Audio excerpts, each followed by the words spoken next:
Hello everyone, how are you? I hope you're all doing well. So I hope you're also ready to listen to our discussion for today, and I hope you will watch this video until the end. So let's start. So if you have your handouts with you, can you bring it out? And then if you have your notebook and ball pen, can you bring it out as well, no? Para maka-take note kayo later.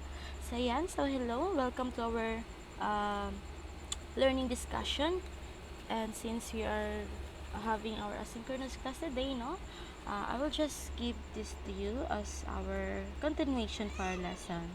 So last meeting we have started discussing another type of translation of our circular function, no. So we have here the vertical translation.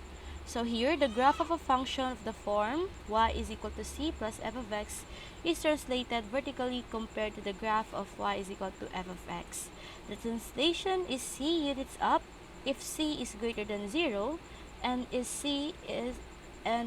absolute value of c units down if c is less than 0. So take note that the standard form, quote unquote, of our vertical translation, or if there is a vertical translation in a circular function, is we have this form. Okay, take note. So we have here the value c, and we have here the sign na plus, or the operation na plus. Okay, so if our c daw, or if the value of our c is greater than 0, so mean to say we will move our graph c units up. Okay, so, di ba meron tayong parang yung parang axis niya, for example.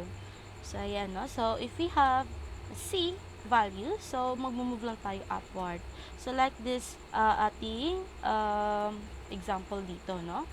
So, we have here, so this is the original function, or this is the original graph of our given function. And if we have the value, for example, this one, we have this function, y is equal to 3 plus f of x. So, as you can see, if this is the original graph of our given function, and then we have c unit here, and that is greater than 0, so our c here is 3, so from the original graph niya, mag-move lang tayo c units up. And in this case, since our c is 3, so from this original, or from this starting point, we will count c units up, no, or 3 units up. So that is 1, 2, 3. So that's why we have this graph, or the vertical translation of our original graph. Now, if our c is less than, okay, so if our c is less than 0, we will move our graph absolute value c units down.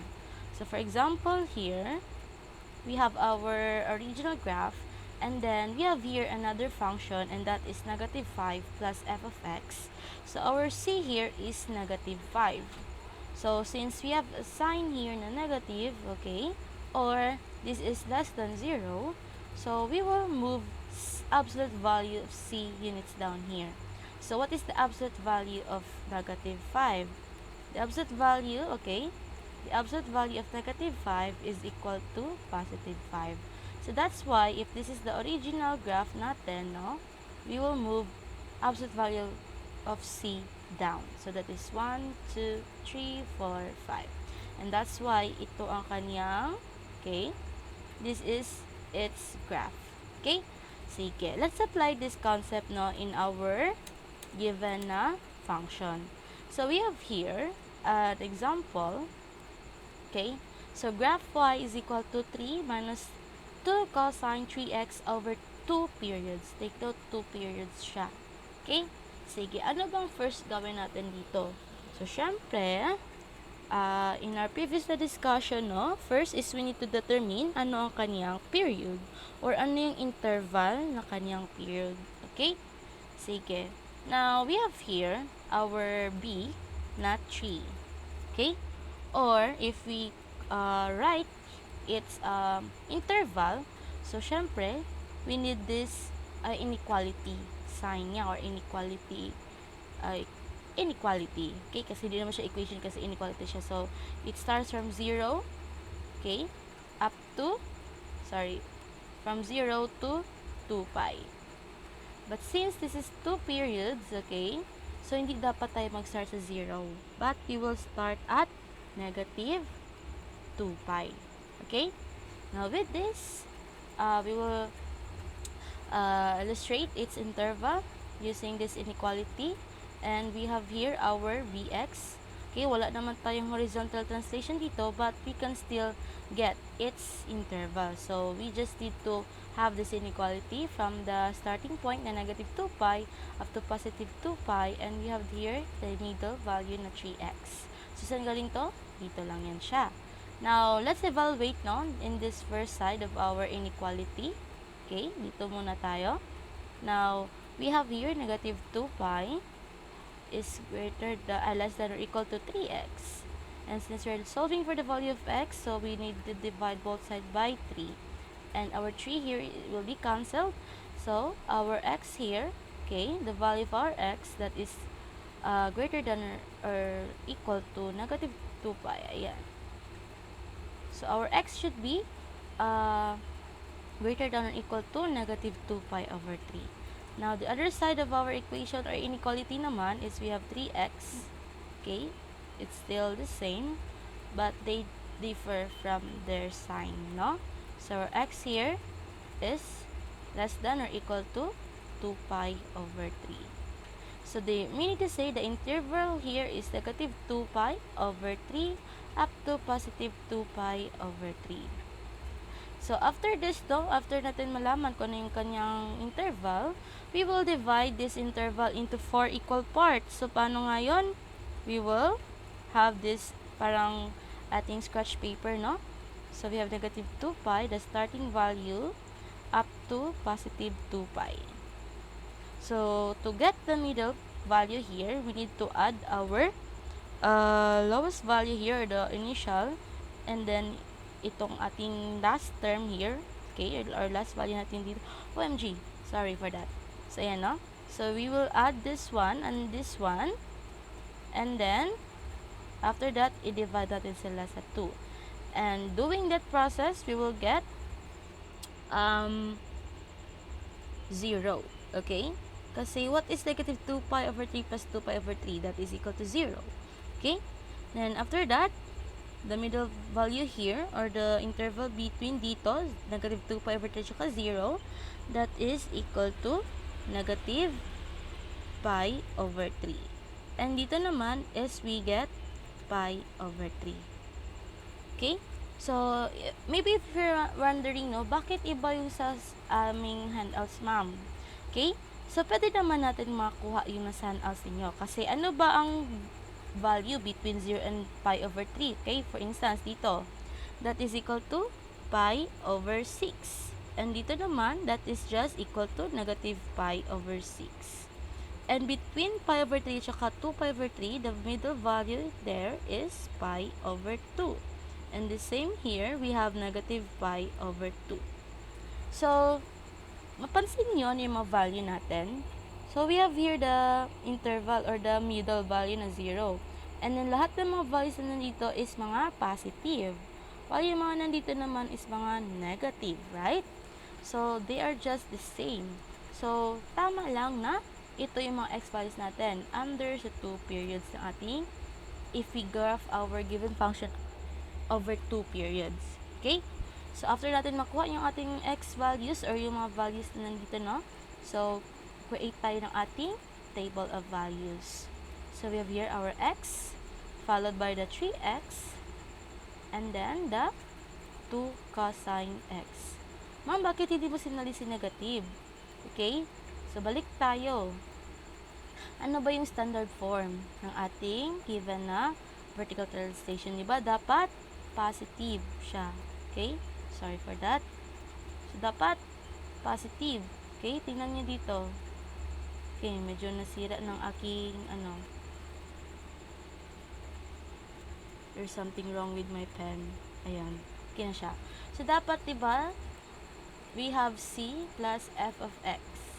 Okay? Dapat plus yung nandito.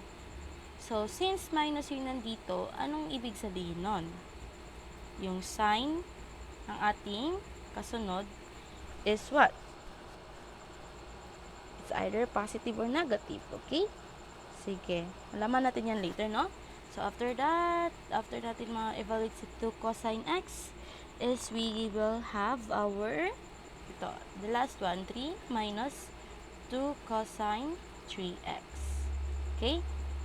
So, I'm sorry for my penmanship. I hope nababasa nyo pa. So, ano yung mga x values natin? Sige.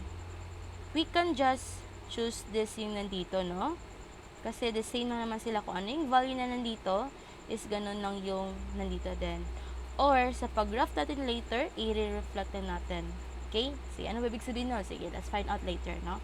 So, syempre, start tayo kay 0, then followed by pi over 6, and then pi over 3, followed by pi over 2, and lastly, we have 2 pi over 3. Okay? So, yan siya. So, sorry for my penmanship. So, yan. So, evaluate natin if our x is 0. So, 3 times 0, that is 0. Then, 3 times pi over 6, that is equal to pi over 2. Then, 3 times pi over 3, that is equal to pi. And then, 3 times pi over 2, that is equal to 3 pi over 2. Then, lastly, we have 3 times 2 pi over 3, that is equal to 2 pi.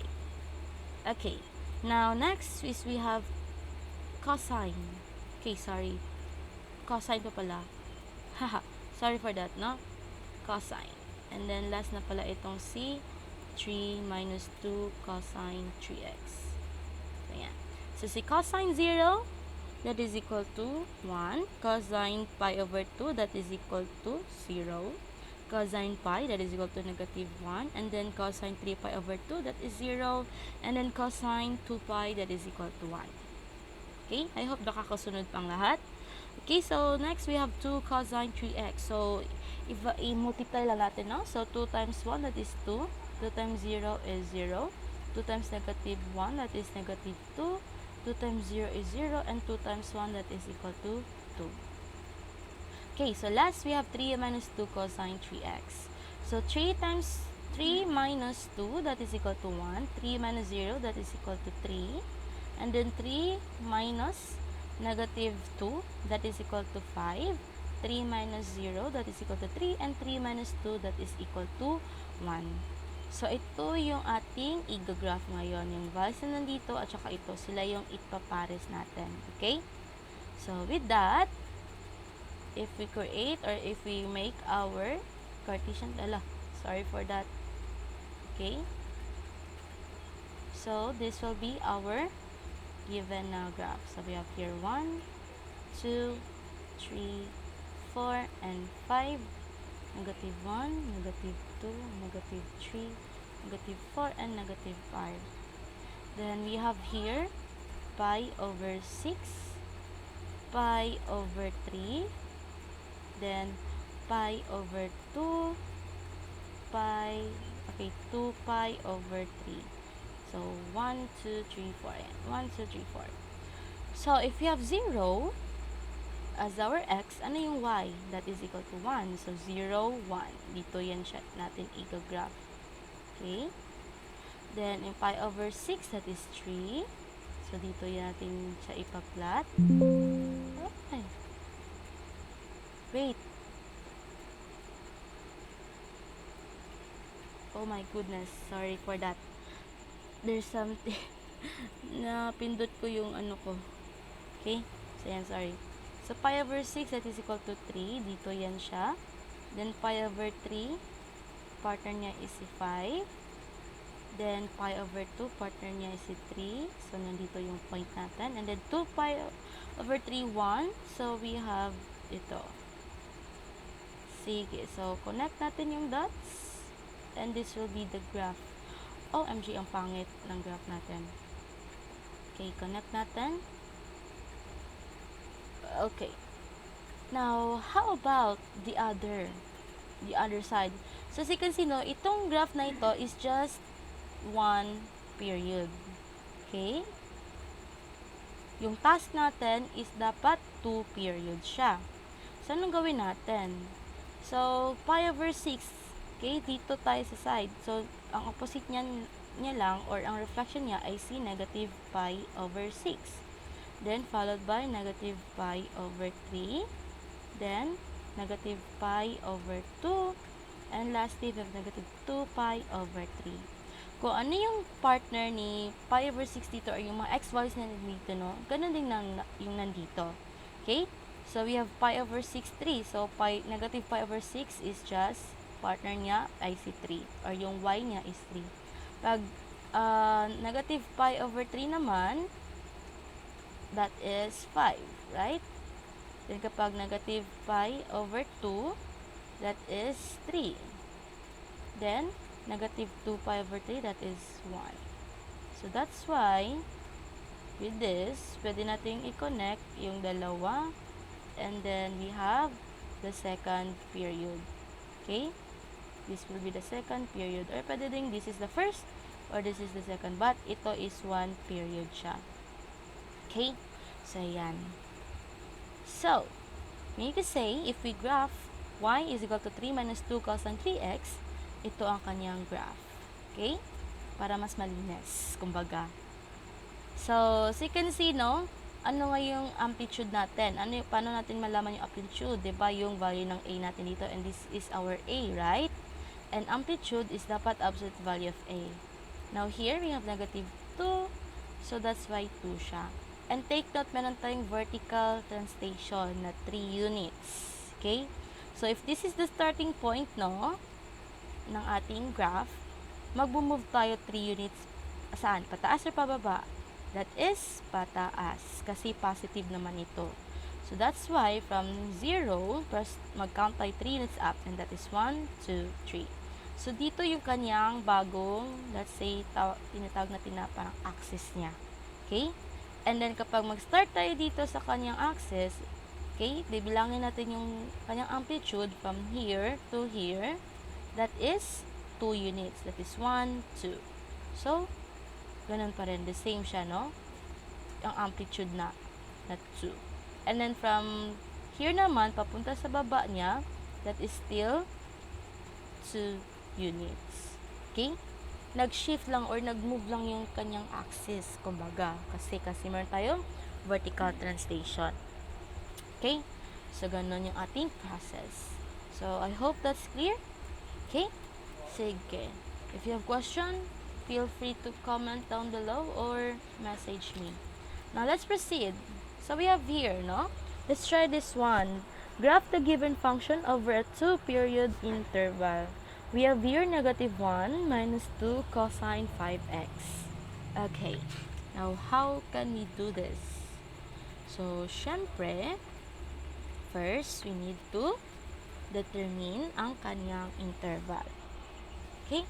So, ano ba yung kanyang interval? So, ano ba yung interval ng ating given na graph? So, let's say, 1 period na lang muna yung ating gawin, no? Kasi, reflection lang yung isang period pa. Okay? Parang yung nandito natin. Yung pag-graph natin dito. Okay? Sige. Now, let's try this one. So, we have here negative 1 minus 2 cosine 5x.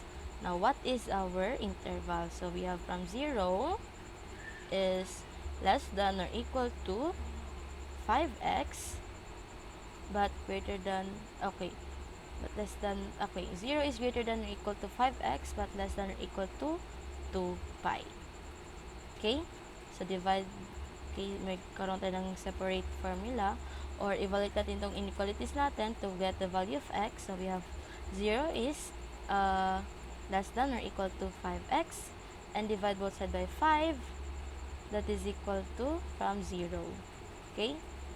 So, yung x natin dito is starting sa 0. While dito naman sa kabila, so we have 5x is less than or equal to 2 pi. And divide both sides by 5. So, we get x is less than or equal to 2 pi over 5. So, meaning to say, the interval is from 0 to 2 pi over 5. So, this one, no, is a 1 over 1 period lang. Okay? Kasi, yung isang period is reflection or opposite lang niya ng value niya or ng sign niya. So, after this, syempre, gawa tayo ng kanyang or divide natin itong interval into 4 equal parts. So, 0 plus 2 pi over 5, 2 pi over 5, that is equal to 2 pi over 5, and then divide by 2, that will give us pi over 5. And here naman, pi over 5 divided by 2, that is equal to pi over 10. And here, we have 2 pi over 5 plus pi over 5 divided by 2, that will give us 3 pi over 10. So this will be our x values. Now let's make our table of values para dito. So we have here x, then 5x, followed by cosine 5x, then 2 cosine 5x, and lastly, we have negative 1 minus 2 cosine 5x. So, ganun lang din ang tatandaan natin, no? Kapag minus yung nandito, as is lang siya na magiging positive in this side. Okay? So, yan siya. So, this is cosine. Now, our x values are 0, pi over 10, pi over 5, 3 pi over 10, and we have 2 pi over 5. Now, 5 times 0, that is 0. 5 times pi over 10, that is equal to pi over 2. And 5 times pi over 5, that is equal to pi. Then 3 times 3 pi over 10, that is equal to 3 pi over 2. And lastly, we have 2 pi. Okay? So, ayan siya. Nakakasunod ba? I hope nakakasunod ang lahat. Okay? Sige, let's continue. Now, here we have cosine 0. What is cosine 0? Cosine 0 is equal to 1. Cosine pi over 2. Cosine pi over 2, that is equal to 0. Cosine pi. Okay, cosine pi, that is equal to negative 1. 0 and 1. Now, 2 times 1, that is 2. 2 times 0 is 0. 2 times negative 1 is negative 2. 2 times 0 is 0. And 2 times 1, that is equal to 2. Then, negative 1 minus 2, okay, that is equal to negative 3. Negative 1 minus 0 is negative 1. Negative 1 minus negative 2 is equal to 1. Okay? So, negative 1, double check natin, minus negative 2 is equal to 1. Tama. And then, negative 1 minus 0 is 0, and negative 1 minus 2 is equal to negative 3. Okay. So, here are our values na kailangan natin i-graph. Now, let's create our Cartesian plane para mag-graph natin yung ating function. So, this will be our x, and this will be our y. And then, we have our y na hanggang 3 siya, no? So, we have 1, 2, and 3. Negative 1, negative 2, negative 3. Okay. And with that, our x values are 0, pi over 10, pi over 5, 3 pi over 10, and then 2 pi over 5. Now, reflect natin dito sa kabilang side. We have negative pi over 10. Negative pi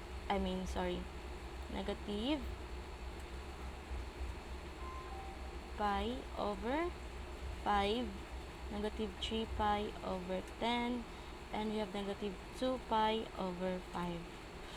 Okay. So, I hope readable pa yung aking penmanship. Sorry for that.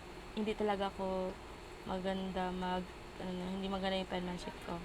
So, first, we need to plot 0, negative 3, and that is found here.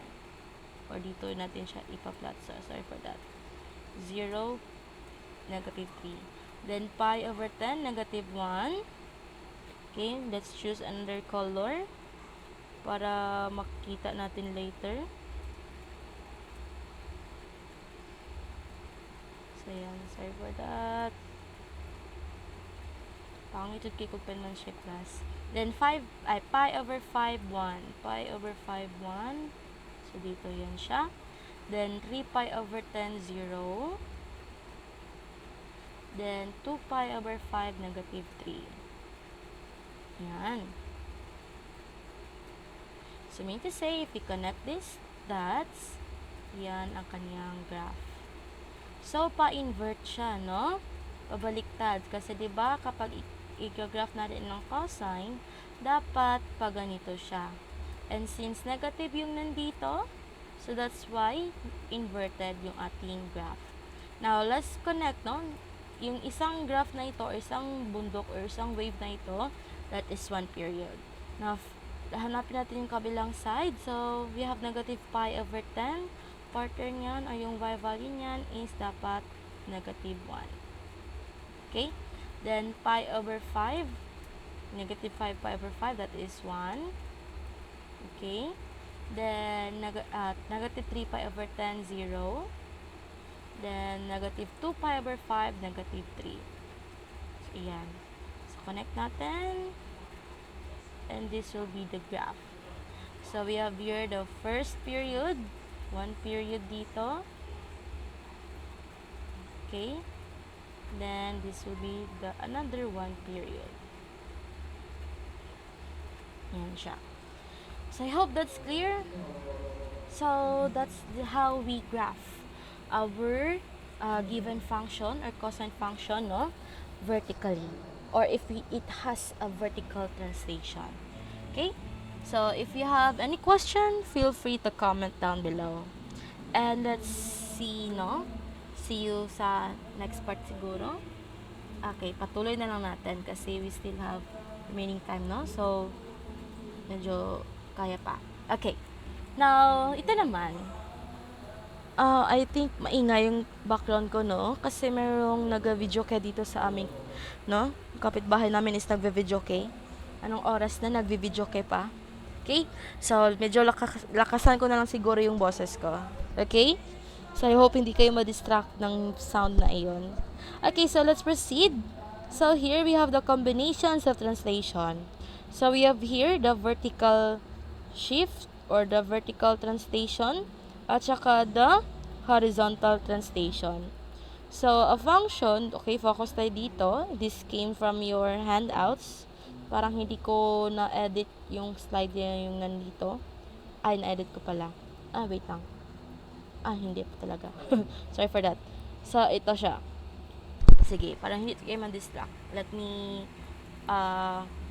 get back to you later. Okay? Wait lang muna kayo dyan. Okay, so ayan. No, medyo may pagbabago sa ating PowerPoint. Ayan. So here, a function of the form y is equal to c plus a sine b, quantity x minus d, or y is equal to c plus a cosine b, quantity x minus d. B is greater than 0 can be graphed according to the following guidelines. So, ayan, no, we have here the standard, okay, the standard form ng ating given na function if meron siyang combination ng ating translation, the horizontal at saka ng ating vertical. Okay? So, ayan. Now, meron tayong mga different guidelines for this one. We have the method 1 at saka method 2. So, method 1, we have here the different steps. So, find an interval whose length is 1 period. Okay, that is solvable by this formula na 2 pi over b by solving the 3-part inequality. So, the same with the previous, no? Kailangan meron tayong 3-part inequality tayo dito.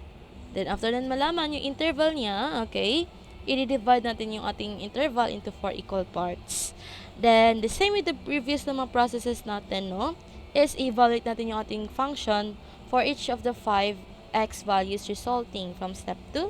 And then, the points will be maximum points, minimum points, and points that intersect the line y is equal to c, or the middle points of the wave. Then, plot the points found in step 3, then draw the graph. So, yan siya. Now, if we will use method 2, first graph natin yung basic circular function. Then, determine natin kung ano yung amplitude, then the period niya. Then, after that, no, use translations to graph the desired function, and the vertical translation is c units up if c is less than 0, and absolute value of c units down if c is less than 0. Okay, then the horizontal shifts naman, up or down, right siya or left siya. Okay? Sige. Let's use yung mga nakagawian na natin, no, on how we graph. So, suppose we have this given graph or function. So, graph natin, si y is equal to negative 1 plus 2 sine 4x plus pi over 2 periods. Take note. Dapat, ano yung kanyang, standard form? Okay? So, parang ako lang yung gumagamit ng ganun. Or, ako lang to siyang term, guys, ha? Yung standard form niya. So, ayan. Do you have the form here? Na dapat? A, okay. Ito siya. So, we have C plus A sine B. Quantity X minus T. Dapat, nasa labas yung B natin. And then, maiwan lang sa loob ng quantity yung value ng ating X at saka yung value ng pag-shift natin, yung horizontal shift niya or yung phase shift niya. So, here, ganun ba yung kanyang function? Yung ganun ba yung kanyang itsura? Diba? Hindi. Okay, so anong gawin natin? So, meaning to say, if we have y is equal to negative 1 plus 2 sine 4x plus pi, we can rewrite this in the form na y is equal to negative 1 plus 2 sine, ang pangit ng penmanship ko. So, 2 sine. So, kailangan x tayong naiwan dito. So, we need to factor out c 4. So, that's why we will have 4 quantity x plus. Now, ma'am, anong mangyari dito? Ipa-factor out man natin si 4. Paano natin ma-factor out yung 4 dito? So, if we have this form na pi over 4, okay? So, kapag mag-reverse tayo ng process, like yung sa ating conic section, okay, kung paano tayo mag-factor out, so, reverse natin yung process natin. I-distribute muna natin to si 4 inside. So, 4 times x, that will give us 4x. Then, 4 times pi over 4. So, 4 times pi over 4. Ma-cancel out natin si 4 and maiwan si pi. So, balik pa rin siya dito sa ating original na function or equation. Gets? Okay. So, with that, ito ang kanyang other form. We have y is equal to negative 1 plus 2 sine 4 x, quantity x plus pi over 4. So, meaning to say, our d here is pi over 4. Or, mag-shift or merong horizontal shift saan na direction? Right or left? Okay, dapat pa left siya. Bakit left? Diba dapat yung ating horizontal shift or ating horizontal translation is in the form na y is equal to f of x minus d. Diba? So, dapat ganyan siya. And take note, plus man yung nandito. Kapag plus, that is pa left. Kapag minus, yung like this one, pa right yung shift niya. Okay? So, yan. Sige. Wag na natin yan siya kanan. Kasi sa method 2 yan siya eh. Method 1 yung gamitin natin. So, here, let's create, okay, sabi doon sa step natin, find an interval. Okay? So, by solving the 3-part inequality, yung ito siya.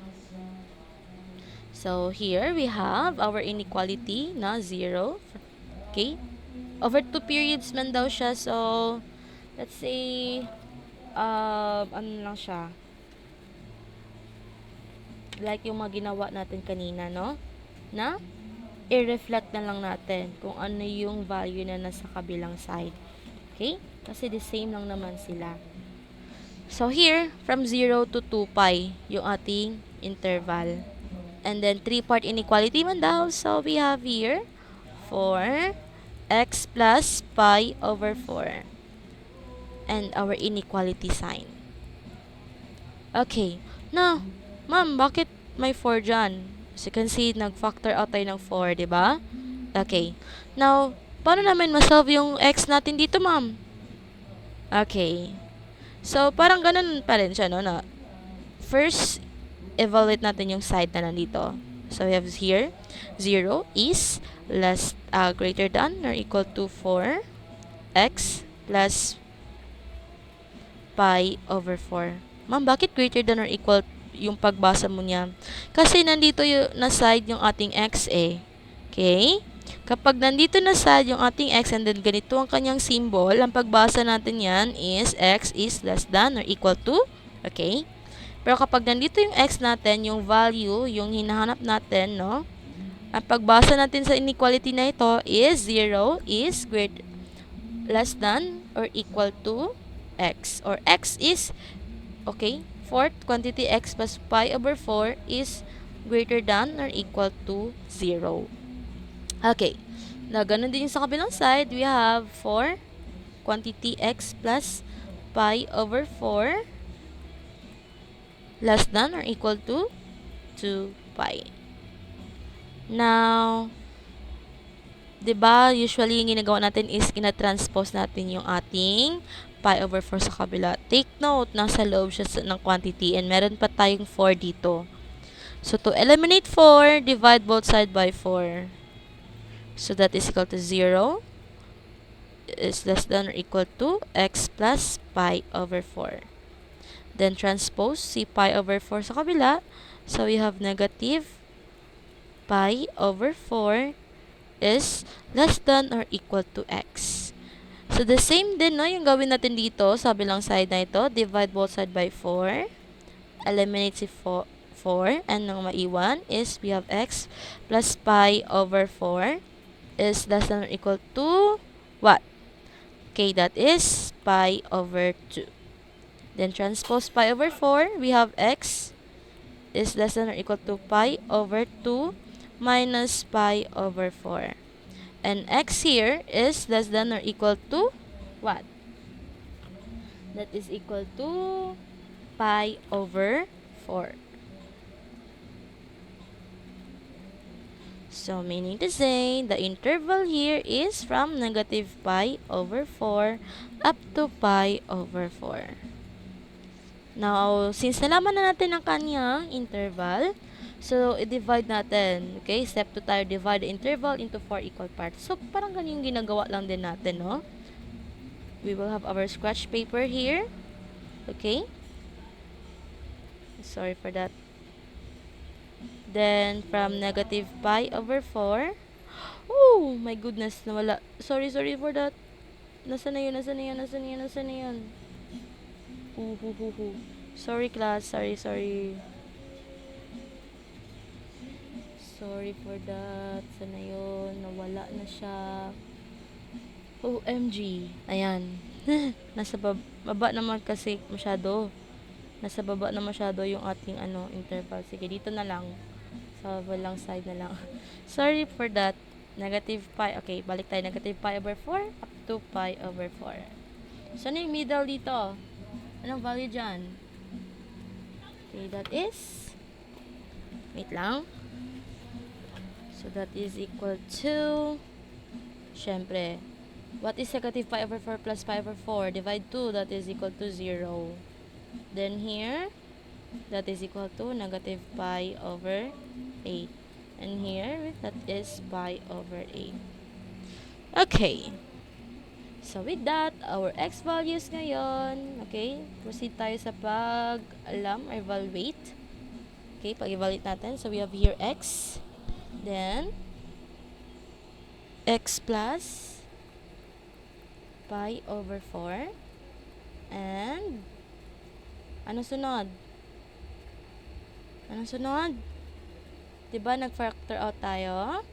So, ang sunod natin dito is C for quantity x plus pi over 4. Then, next is what?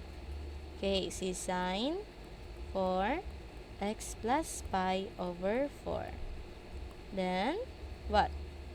Okay, that is 2 sine 4x plus pi over 4.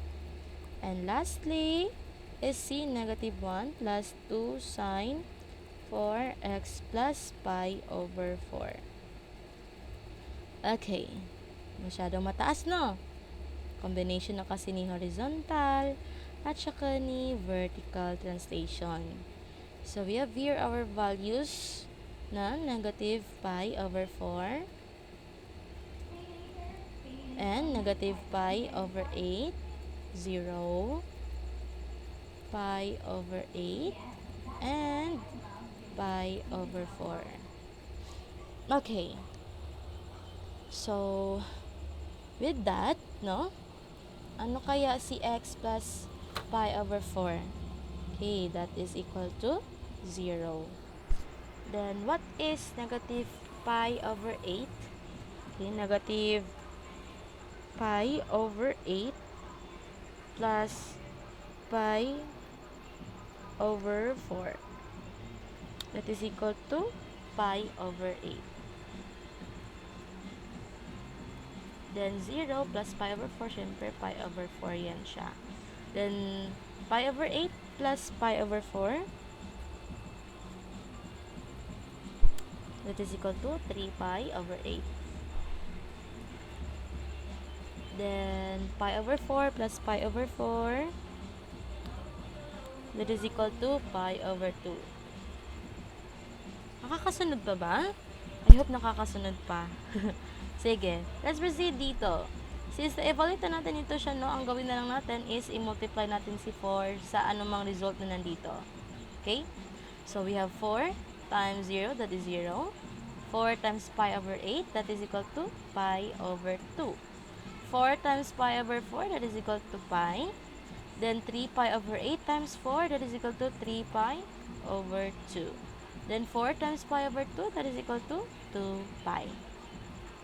Now, evaluate natin sine 4x pi, or that is sine 0. What is sine 0? Sine 0, that is equal to 0. Sine pi over 2, that is 1. Sine pi, that is 0. Sine 3 pi over 2 is negative 1. And sine 2 pi is 0. Then, 2 times 0 is 0. 2 times 1, that is 2. 0, negative 2, 0. Then, negative 1 plus 0 is negative 1. Negative 1 plus 2, that is 1. Then, negative 1 plus 0 is negative 1. Negative 1 minus 2 is equal to negative 3. And negative 1 plus 0 is negative 1. Okay, nadidistract pa ba kayo or nadidistract na ba kayo sa ingay ng background ko? Sorry ha. Yun talaga, hindi natin maiwasan, no? Baka meron tayong kapitbahay na ng oras, dun pa nag-iingay. So, I hope you will bear this one, no? Or tiis-tiis muna tayo, class. Wala na akong ibang lugar para mag-video. Okay? Sige. So, ayan. After laman, no, or ma-evaluate natin yung ating, okay, yung step 3 natin. So, plot na natin yung points natin. Now, here we have our x na, okay, from negative pi over 4 to negative pi, okay, sorry pala.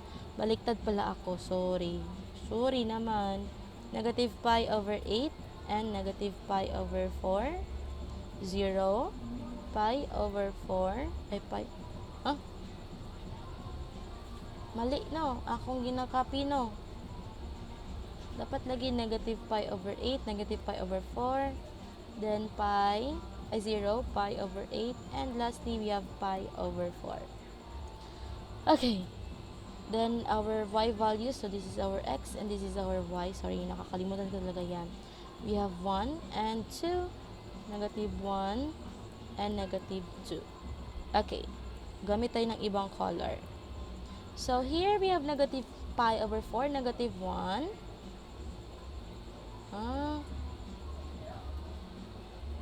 Bakit baliktad jud akong pagkasulat ba? Lahi akong nasa isip, no?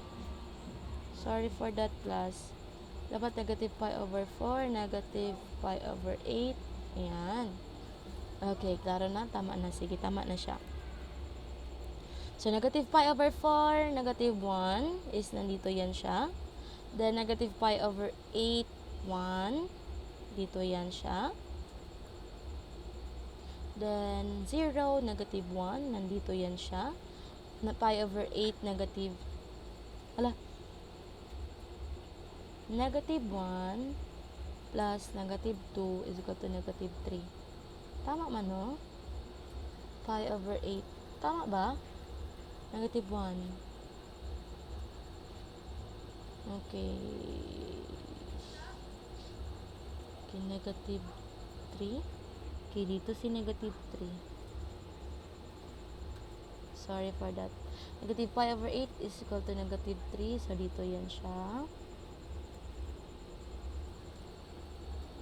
And then, pi over 4, negative 1. Dito yan siya. Ay, iba pala to, no? Sine pala ito. Kaya pala. Sorry. So, ayan. So, connect natin. And, ayan. So, this will be the graph, no? Or para masanay ka na siya nga to, ang graph. Okay?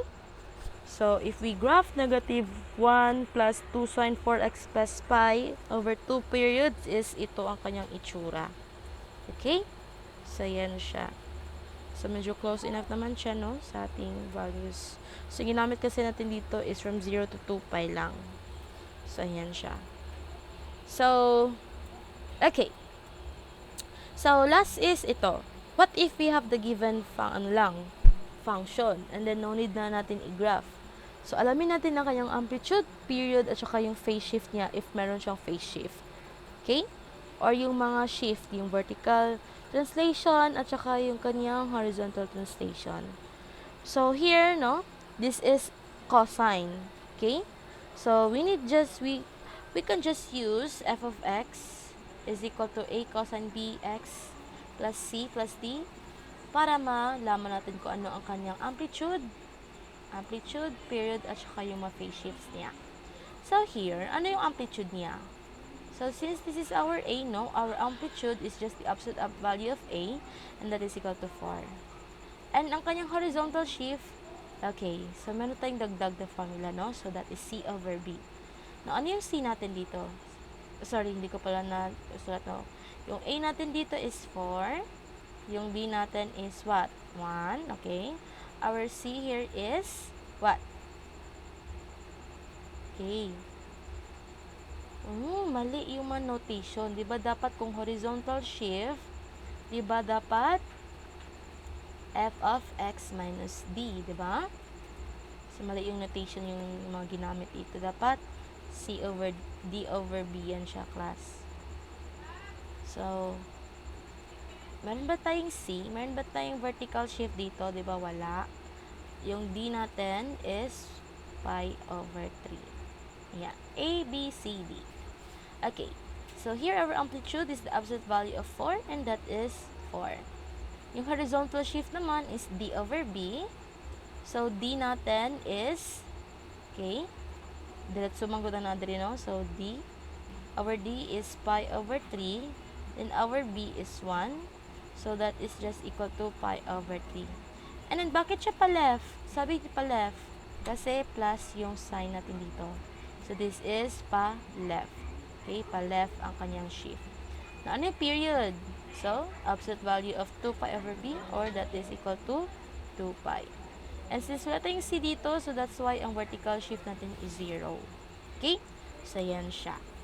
So, I hope you learned something. So, ayan siya. I have a simple task for you that will serve as your attendance. Okay? Kindly get a piece of paper and write the code that I will say. So, maliban sa pag-fill out nyo ng name nyo doon sa inyong handouts, no? Or sa form na isi-send ko na link para sa attendance ninyo, dapat mag-attach kayo ng photo.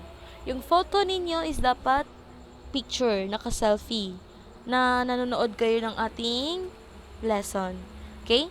Then, aside from that, is kailangan sa piece of paper, no? Parang shout out, kumbaga, if naabutan nyo yung mga trend dati na shout out to ganito. Merong piece of paper, isusulat yung code or yung name niya, and then picture kayo or selfie kayo. Okay? So, ano yung code? Yung code natin is, our code is karaoke kasi since maingay yung ating kapitbahay so karaoke. So, karaoke yung ating code. Okay? So, sulat nyo sa papel yung word na karaoke and then mag-selfie kayo. Okay? So, dapat dalawa yung nandun sa tatlo, I mean, yung object na nasa selfie ninyo. Ikaw, yung picture na nanonood ka, ikaw, yung paper na merong code ng karaoke, at saka yung katabi niyo is dapat yung gadget or yung video ng ating presentation. Nanonood talaga kayo. Okay? So, ayan siya. So, time check or yung time ng ating video or tong recorded lesson is 50 minutes na. So, meron pa tayong 30 minutes left. But, dito ko muna i-end yung ating presentation. Okay? So, ayan siya. So, next meeting na lang itong si cosecant. Or sa next video na lang itong si cosecant, secant, at saka si tangent. Okay? So, ayan siya. Please, tapusin. Okay?